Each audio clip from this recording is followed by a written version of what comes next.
महादेवांना एखादी गोष्ट सांगायची असेल तर जशी नंदीची गरज पडते.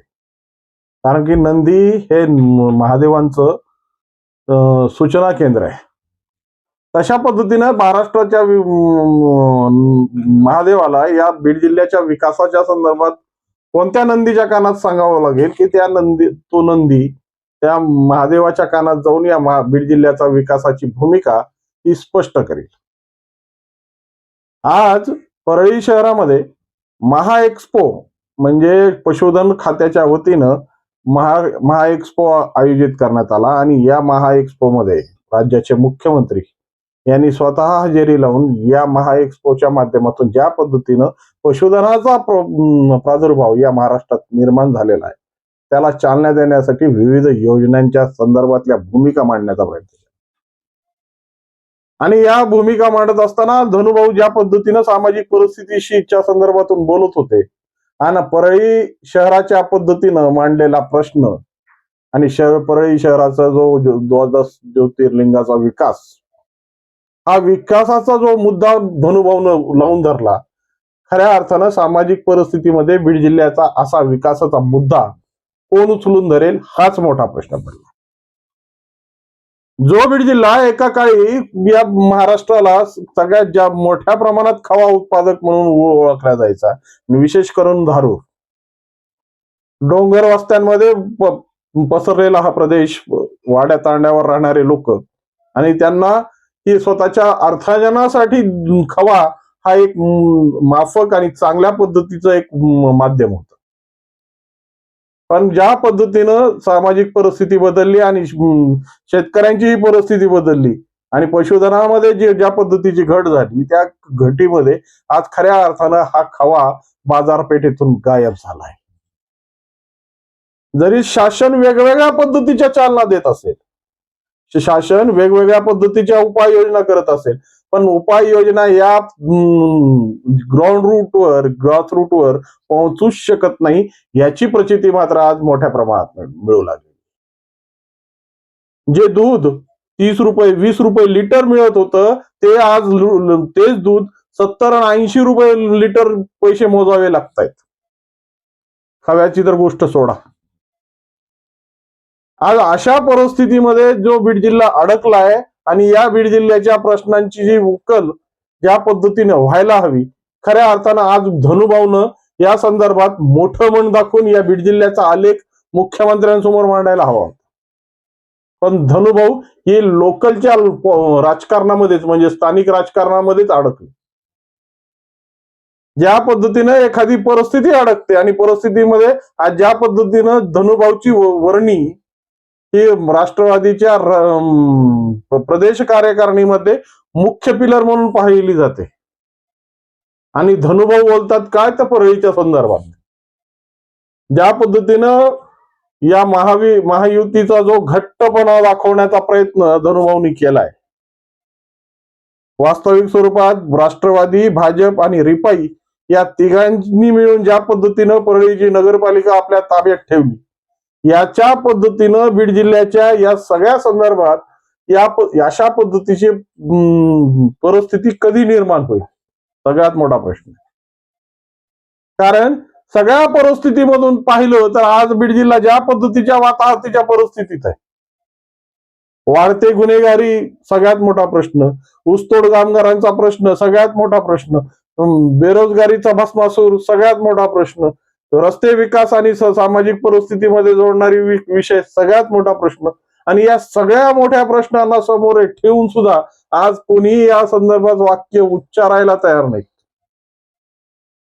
आज खऱ्या अर्थानं ज्या पद्धतीनं बीडचा विकास पाहिला तर बीडमध्ये फक्त 2च रस्ते वाहत आहेत, एक धुळे सोलापूर आणि एक लातूर बीड. या पलीकडं रस्तेच व्हायला तयार नाहीत, कारण की रस्ते वाहण्यासाठी ते रस्त्यांची अवस्था चांगली असायला आवश्यक आहे. जर हे रस्ते जर चांगले राहिले तर खऱ्या अर्थानं शेतकऱ्यांना हा सगळ्यात मोठ्या रक्तवाहिनी म्हणून वापरण्यात येईल. सिंचनाचे प्रश्न आज ऐरणीवर आहेत. बीड जिल्ह्यातला फक्त काही भाग, मोजका भाग, गोदाकाठचा भाग सोडला तर बाकीच्या सर्व भागांमध्ये आजही दुष्काळीच परिस्थिती आहे. फक्त पिण्याच्या पाण्याचा प्रश्न कुठंतरी 10% निवळलाय. या सगळे प्रश्न समोर असताना मुख्यमंत्री जो विकासाचा मुख्य आलेख म्हणून महाराष्ट्रात पाहिला जातो, ते स्वतः परळीत अवतरले असताना या प्रश्नांची चर्चा का होत नाही? का तोंडात हाताची घडी आणि तोंडावर बोट ठेवून या सगळ्या गोष्टी शांतपणे आपल्या पुरतच बोललं जात आहे?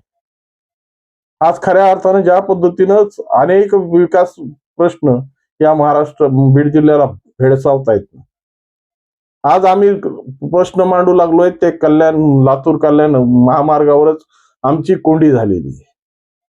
वास्तविक पाहता या लातूर कल्याण महामार्ग असो किंवा परळी कल्याण महामार्ग असो, हे दोन महामार्ग आज समांतर रेषेमध्ये जात आहेत, पण ह्या मार्गाच्या माध्यमातून जोडणारे बाकीचे तालुके मात्र आजही या विकासापासून वंचित आहेत. मग ह्याचा कोण विचार करणार? आणि असा नंदी बीड जिल्ह्यात मिळणार का की जो मुख्यमंत्र्यांच्या कानात जाऊन या प्रश्नांची चर्चा करेल?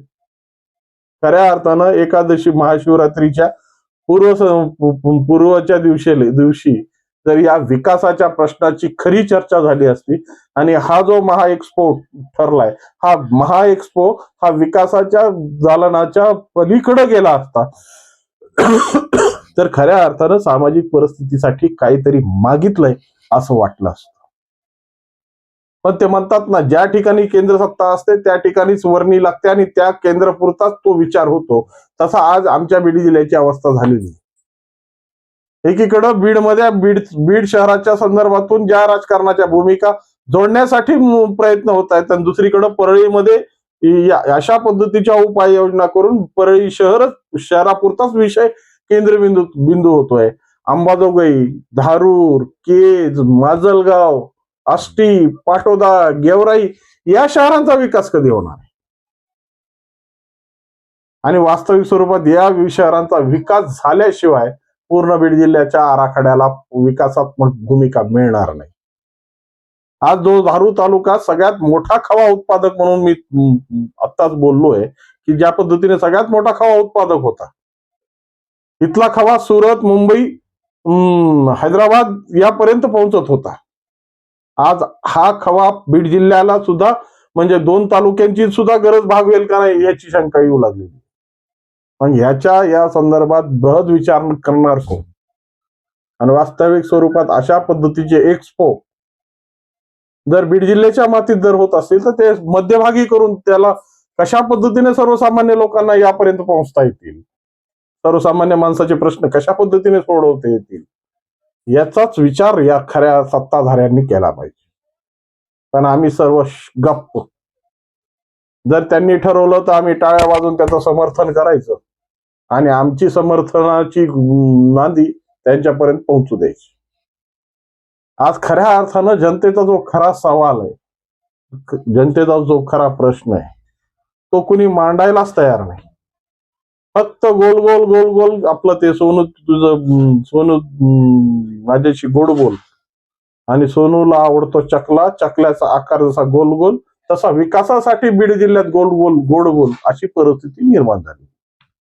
त्यामुळं या विकासाची गंगा आणि हा विकासासाठी ऐकणारा नंदी बीड जिल्ह्याच्या नशिबी कधी मिळेल याचीच प्रतीक्षा आहे. या संदर्भात तुमच्या मनात काय वाटतं आणि या संदर्भात तुमच्या मनात काही प्रश्न असतील तर निश्चितपणे कॉमेंट्स माध्यमातून मांडा.